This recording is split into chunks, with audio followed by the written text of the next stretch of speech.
Good afternoon and welcome to Happy Hour with the Maestro. This is the first in a series of fun broadcasts where you can just unwind with the Maestro, have a beverage of your choice, and watch some really interesting people that we're going to meet. So as you can see, I'm at the North Charleston Performing Arts Center. Well, not really. It's a virtual background, but it's there so that you all know that we can't wait to get back to the pack and perform for our friends from the North Charleston area as we have done for years and years and years. So there's going to be a featured beverage for each one of these, and you're welcome to buy it if you want to try that beverage. There will be wines, beers, whatever, non-alcoholic drinks. So today we're going to be featuring a wine from California. I'm going to let you see it. It's kind of fun because it disappears in the virtual background. It's very interesting, isn't it? We'll give it a sip and see what it's like. It just melted right into the curtain, didn't it? This one is called Big House White. Okay, this is a wine that is in a box, believe it or not. So the nice thing about this is it will appeal to wine snobs and non-wine snobs because it's in a box, and it costs less than 20 bucks a bottle, and you actually get 4 bottles in the box. So it comes out to about $5 a bottle, which is pretty darn cheap. Now, what's interesting about this wine is it has many different grapes in the blend. It has a very unusual grape called Malvasia Bianca. It also has some more well-known grapes, Gewürztraminer, Pinot Grigio, and Albarino. So anyway, it's a very delightful summertime wine. And again, it will appeal to wine lovers, wine snobs, and definitely to people who are not wine snobs. Well, we're going to have several really, really interesting guests. And maybe the most interesting of all the guests that we're going to have is our guest for our first show. None other than the one and only executive director and principal flutist of the North Charleston Pops, who is a performer with many orchestras around our area, including the Hilton Head Symphony and also the Charleston Symphony. Former principal flautist or flutist, whichever way you would like to say it, of Orchestra Kentucky in Bowling Green, Kentucky. So let's meet some really interesting people. And today it's Tacey Edwards. Let's say hi to Tacey Edwards. There she is. Hi, Nick. Welcome. Thank you. It's great to have you with us. Oh, I love the background. Nice sign. Thank you. It's good to be here, and I'm excited about your Happy Hour series. Thank you for inviting me to be your first guest. Of course. It's going to be a blast to talk. And one of the things I thought would be really fun for our visitors and our concert goers and also the people that love the Pops is they always ask, well, how did the Pops start? That is a very interesting story, and I still find it unbelievable.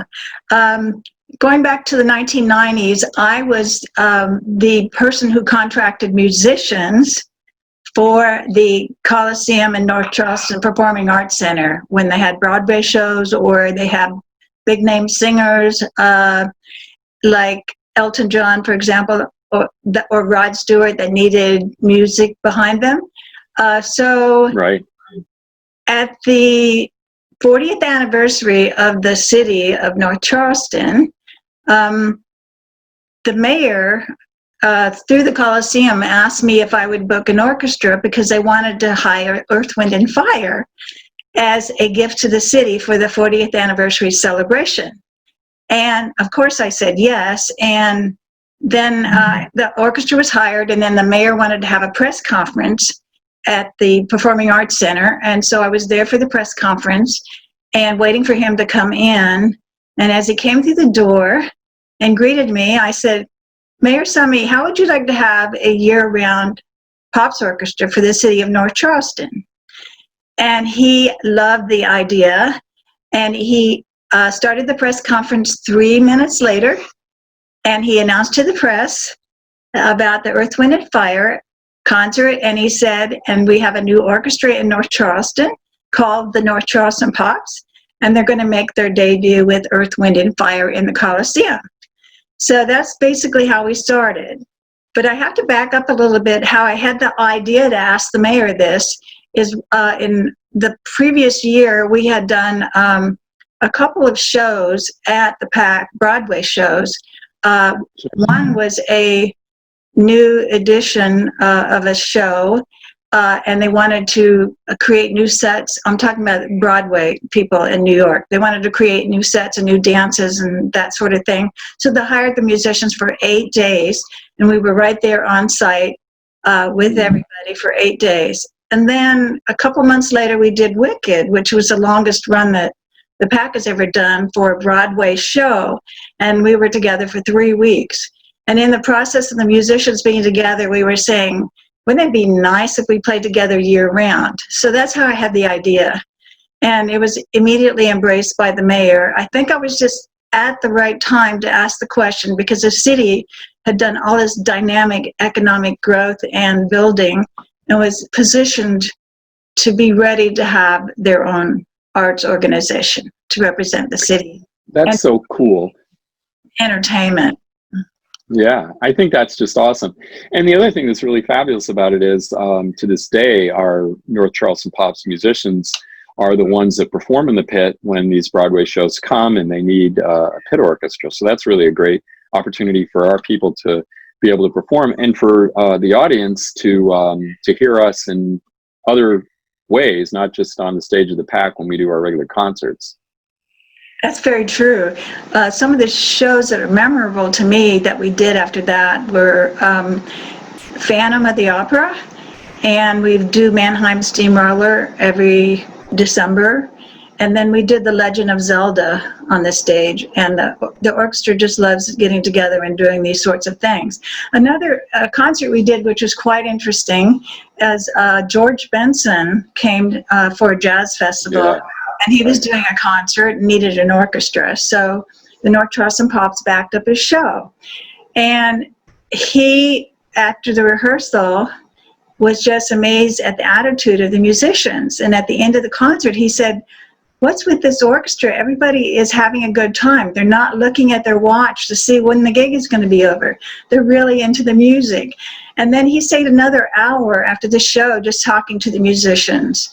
And it was really a validation of what we've created with the North Charleston Pops. Because as you know, being our music director, we have a specific culture for the orchestra, which is everybody has to love being there, love having a good time, and be respectful to each other and engage the audience. And so, that's right. Yes. And so, there's so many elements to a performance. And, from the audience standpoint, if they see that the musicians are having a blast and really getting into it and all of that, I think that really enhances their enjoyment of the overall concert. And that's not always the case, as you and I both know, from working in other places where sometimes musicians look like they'd rather be at the dentist office, True. It's a good analogy, but you're right. You had mentioned in the intro that I play with various orchestras, and I have done that my entire career. And I have never seen this kind of culture in an orchestra in my life. For some, it's just a job, and a lot of musicians don't even talk to each other. In the North Charleston Pops, everybody's friendly, they care about each other, they're respectful to you. And that brings back the history of the Pops, to talk a little bit more about that, because you didn't start till our 4th season, I believe. So the first 2 years, Jeff Reed was our conductor, and he did a great job of getting the Pops established. And but I just felt like he wasn't a good mix with the orchestra, because he didn't like to travel and he didn't live here. So I had a year of guest conductors, and you were one of those guest conductors, so we could find a new conductor.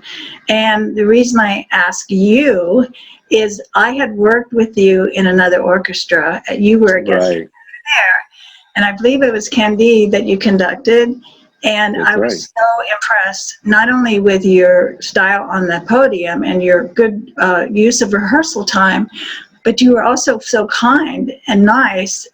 And then I actually talked to you in the lobby, and you were just so friendly. And I thought, this is the kind of well-rounded music director we need here in North Charleston, somebody that's friendly, that people like. A lot of people think that the job is just on the podium. It's not. There's so much more involved behind the scenes, not only developing That's true. a good rapport, but finding sponsors and letting people know that we Yeah, do care about them. I wanted this orchestra to be an orchestra that gives back to the community, not an orchestra that takes from the sure. community. And you were Yeah, just and I think that's the way it's always been too. Yeah, I mean it's great because we have so many musicians in the orchestra, and we'll talk more about this, I'm sure, in a little bit. But who are so involved in the educational programs that we put into these schools in North Charleston, and they just love teaching and love making such a difference in the lives of young people. And that's another part of it. But you're right. I mean, it's fun when we're in a rehearsal because uh, everyone knows everybody else, and they know their significant other and children, and they know a lot about them, and everyone wants to know how people are doing. And I know it's fun at the end of the concert. Everyone wants to get pictures of different groups of people from the orchestra together because everyone dresses up in such beautiful clothes. I mean, women just wear the most beautiful gowns, and the guys have the great different color bow ties. And I mean, it's fun. It's all about having a good time. talking about that. When we switched over to going from basic black to having colorful attire, I was thinking that we're in the entertainment business. And why do Yeah, women have to be in drab black all the time? And why do men sure. have to have all black in their bow tie and cummerbund? And so we decided to try this, and it just caught right on. I have to tell you, this is kind of funny. You would not know this being a man, but in the dressing room, the ladies' dressing room, it's like prom night. The musicians are curling their hair and putting on their makeup and helping each other, like lace up the back of their gowns, and it's Right. so fun. And then taking pictures together. So you'll see here a picture of some of the ladies in the posing for a picture after they get all ready. That's So we great. take great pride in being in the entertainment business. But another Sure. element of this, which is, I think, amazing, is our stage crew. The stage crew is a part of the orchestra. We're not just musicians. It's a whole package, the lighting, the sound, Yeah. and I've totally given them license to develop whatever they want based on the theme of the show. So all Of that course. fabulous lighting, and you'll see some pictures here of the fabulous lighting, is created by the staff, and they do it on their own. I don't tell them what to do, but they're pros at it Right. because they handle all these Broadway shows anyway. And the same with the sound Yeah. guys. They do just a fabulous job miking us and making sure the balance is correct. So it's a And we whole. all get along. We just definitely get along so well, and they're very respectful of us, and the musicians are very respectful of them. And again, that's another culture thing, which is not always the way it is in halls, in big cities.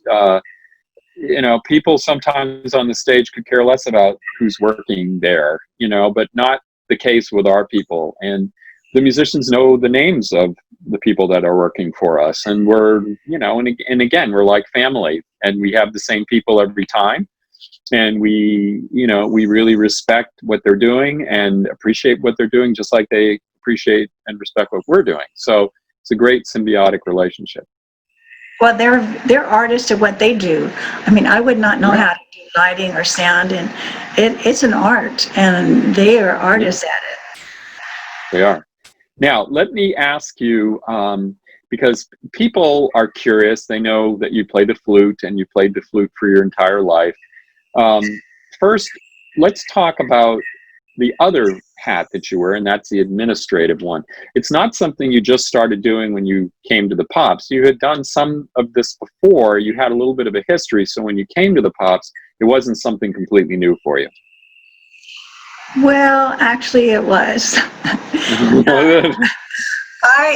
As far as orchestra management, but I have to say, my husband has been in orchestra management his entire life, and so I've sort of learned by observation.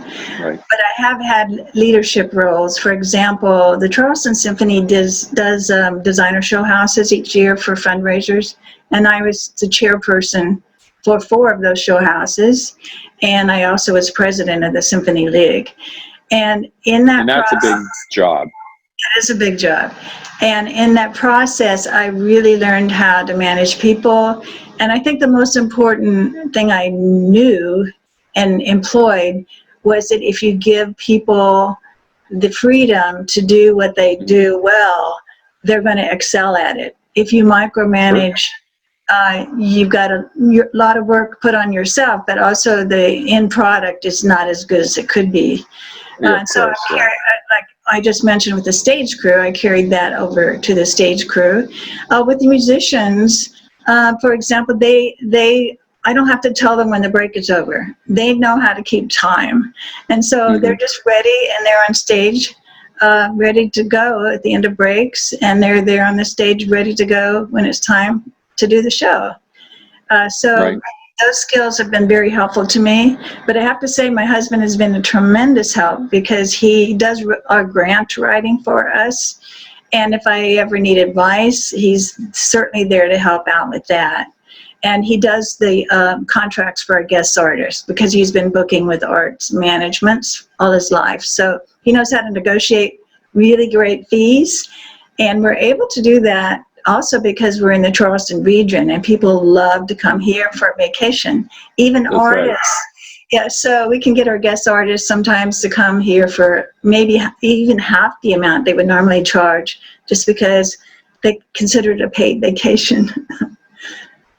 That's right. And Daryl is such an amazing guy and has had so much experience with so many different orchestras, but he's so humble. And, he'll show up at rehearsal and just sit in the audience, and if we need a little help listening to the balance or whatever, something happens backstage, he's just there to help out. And he's so matter of fact about it. He's just a terrific person, and the musicians love him, and he's just such a great guy. And I can see through the years in the different places that you all have lived that you've really gained a lot of experience, not just as a player, but learning how to get along with musicians and with others, and especially working in guilds and the kind of things you did with the Charleston Symphony. That really takes people skills, which you have a lot of. Yes, and I thank you for saying that about Daryl. Most of our audience knows him from handing out Tootsie Pops, I think. But he works the front of the house. That's what we call it. The lobby is called the front of the house, and backstage is the back of the house. And so I'm working the back of the house while he's working the front of the house for concerts. And that relationship with the audience is so important, and that's part of what we try to do too, is make the lobby experience fun. So we have various sometimes silly things like playing cornhole game in the lobby, or taking pictures, or having musical entertainment, putting golf, whatever. So we try to do various things. And also we sometimes feature other arts organizations in the lobby so that they can get exposure. That's part of our mission, is to promote other philanthropic organizations. The second half of our big mission, besides giving concerts, is our Pops Kids education program. Absolutely, yeah. So, well, tell us a little bit about that. Well, when we first started the Pops, as I mentioned, I wanted to be an orchestra that gives back to the community. And the North Charleston area, as far as the school district is concerned, is sort of neglected. And they don't get the funding that they need because the situation is so dire. I discovered there's no band in North Charleston schools. That's just insane. And there's just a few schools that even have a string program. So we decided to start a after-school program so we could break down this ongoing bad situation and provide opportunity to these children that could not afford it otherwise or don't have it in the school. And so we did find a principal to start out with, which is Dr. Chevelle at Hersey Elementary School. It's a Montessori school. And he agreed to allow us to come in after school. And through the Kaleidoscope program, we're able to provide lessons and an orchestra ensemble, and also instruments for the children if they can't afford to have their own. And then in conjunction with doing that, we had to have instruments. So we took a year first to get instruments donated. So some of our sponsors, starting with Stokes VW and Travis Westbury, who was there at the time, we started an instrument donation program. So any of the Stokes dealerships, you can drop off an instrument, and then they get in touch with me to let me know it's there, and I come pick it up. And people can get a tax write-off for that donation. What surprised me was people don't want to part with their instruments. They have a sentimental value. But then when they see what we're doing, they think, well, my instrument would be better being used and sitting in a closet. The memories are already there. So we did amass instruments, and then we got funding from Boeing, which was our season sponsor. Actually, that was one of my pride and joys, is to finally get Boeing as a sponsor, which happened, I think, in our third year. Maybe it was our fourth year, but they have been wonderful. And then they gave us a grant to get more instruments for the children because they really love what we're doing with the children. And we're seeing results already, because one of the reasons we did this is the mayor had said to me, I have to provide the funding for security for the School of the Arts. It's in the heart of North Charleston, but none of my kids can get in the school. Well, since we started this program, we've had the second year of the Pops Kids program, one of the kids got in the school. The next year, 2. The next year, 3. And this year, we have 4 children that have made it to the School of the Arts. That's great. Yeah. So we know amazing this program record. is working. And we expanded to other schools. But it's been a little frustrating because you can only do this if the principal of the school is willing to cooperate. Right. You can only do it with principals who understand the value of arts education in children's lives. And you and I know it's probably the most important tool that a child can be given. Even though they never become musicians, it just develops the brain. Sure. It connects all 4 quadrants of the brain and improves their academic scores. And we know this from research and from proven studies. But to get administrators to understand this is a whole different story. But we prevail because we're having such great success with these children, and we really have dedicated teaching from some of the members of the North Charleston Pops. And I'd like to commend Samantha Clark, who is actually the strings teacher in North Charleston that started this whole thing for us. And she coordinates all the schools and the teachers for us as well. She's amazing. Yes, she is. So that's been a source of pride and joy. Oh, absolutely. Yeah. I mean, it's so much fun to work with the kids when they have that opportunity to perform with us on stage, and performances, which they do every year, either the string orchestra or the chorus. And just to see them light up when they come on that stage and see all those folks in the audience, and it's great. And I want to now touch on another subject, but before I do that, I want to back up and say that everything that we do is all about having a good time and all about taking the whole ivory tower snob thing out of the orchestra. This is not what we're about. We're about fun, casual music that is entertaining and all of that. And that's, when you mentioned about the lobby activities with Daryl and just, the way we welcome people as friends is huge. Now, tell us a little bit about some of the highlights of your career as an as a flute performer? Because I know there have been some real amazing things that you've done. Oh, wow. I played in lots of orchestras. I started my career, my professional career, in the Hudson Valley Philharmonic up in Poughkeepsie, New York. My husband, Daryl, was in the West Point Band at the time, so that brought us to that region. And then, because he's in orchestra management, we have moved around the country, and each city we've lived in played with the orchestras there, starting with the Columbus Symphony in Ohio. And then in Texas, we went to Dallas, and I played in the Richardson Symphony and the East Tyler Symphony. If people don't understand the symphony business, you can only play if there's an opening, and there's not an opening. So the next best thing is to befriend the flute section, because they're the one that recommend somebody when there's a substitute needed. And then you have to audition for a sub list. So I've been very successful at being able to play with these various orchestras. And then when we moved to Buffalo, New York, and this is great a story. I rarely played the piccolo because I'm a good flute player. And when we went to the Buffalo Philharmonic, the piccolo player there was really good at taking all 35 days of his sick leave, and he would do it like the day of a concert, never for the day of a concert, so he could play other gigs like in New York or wherever.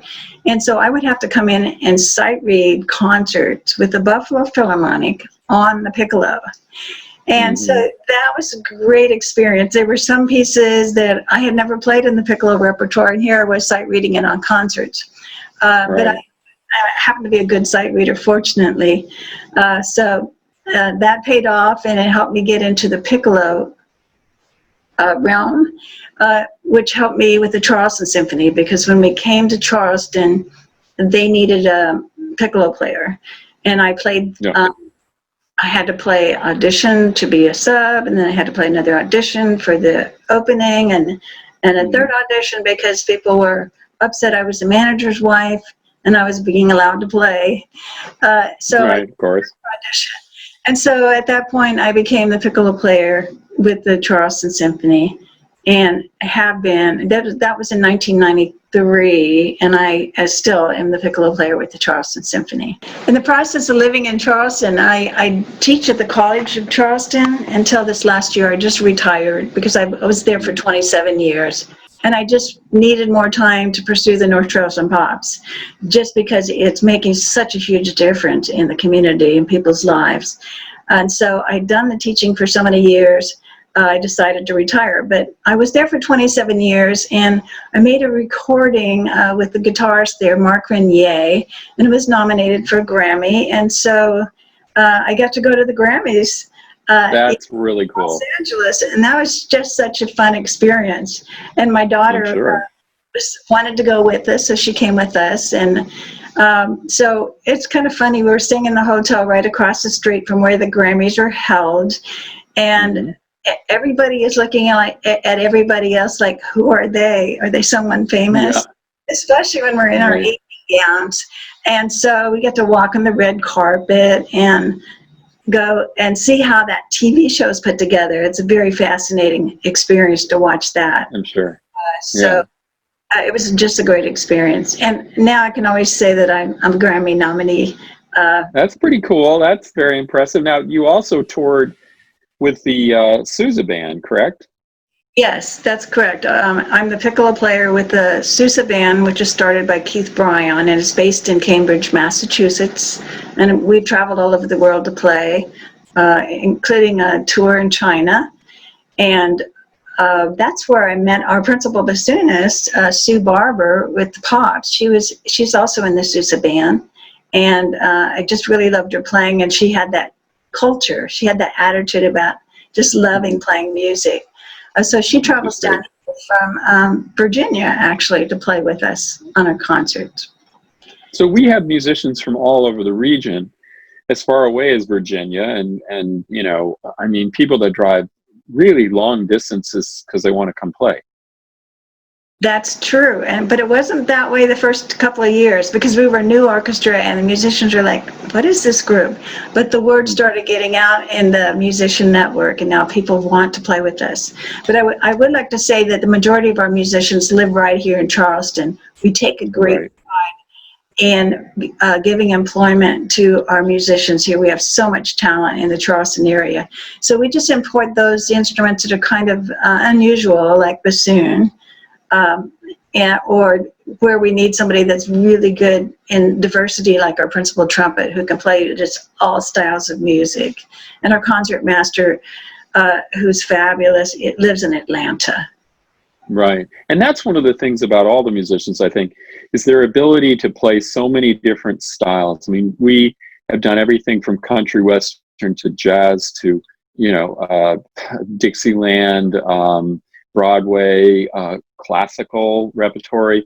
And, in order to be able to do all of those things well with a smile, it really takes a great musician. It does. And we have 56 great musicians in our orchestra and are really proud of it. And I know the city of North Charleston is very proud of it. It's been interesting to watch a transformation. People have such great pride in having this gem of an orchestra in the city of North Charleston. And speaking of that, the Performing Arts Center is working really hard to open the doors back up for live concerts. And so they're putting all these safety measures in place. And I think we're going to be the debut concert on July 18th. So we're looking forward to that, being there in the concert hall and inviting people back in. And I think that that's really significant. And because of the relationship that we have with the Performing Arts Center and the trust that we have in them, and we know that they're going to take every precaution possible and know exactly what to do to make everyone who comes to the concert safe. That's the most crucial part. We can take care of making musicians safe, but we know we can trust them. And that's not true with a lot of halls that you perform in, but the professionalism of the people that work there is such that we really feel that we can put our complete trust in them, and that the patrons can feel that everything's going to be okay. And I think, too, everyone is dying to get back to hear live music. And when that day comes, that's going to be an exciting time. It is, and it will be soon. I always think positive. In fact, when I started this orchestra, I'm like, what am I doing starting an orchestra? And I just trusted that it was the right thing to do. And that's the kind of attitude I have with everything I do in my life. I'm a very positive person. I'm a can-do person. I'm also a workaholic. And so all of those things come into play to make this a success. Right. Yes, and you've done such a terrific job with the Pops. It's a wonderful place for all of us who are musical to work and to have fun, and to have an environment that's free of stress and free of bad vibes. It's a really fun place to go. I always look forward to every concert and to every rehearsal and to seeing my friends in the orchestra again. It's a wonderful thing. Well, thanks for being our first guest on the Happy Hour with the Maestro show. It was great to have you be here, and we look forward to having you again. We'll have to find another topic we can discuss with you. But for everyone else, we're really excited about this new program, and we hope that you will have an opportunity to unwind with the Maestro regularly. Thanks for joining us.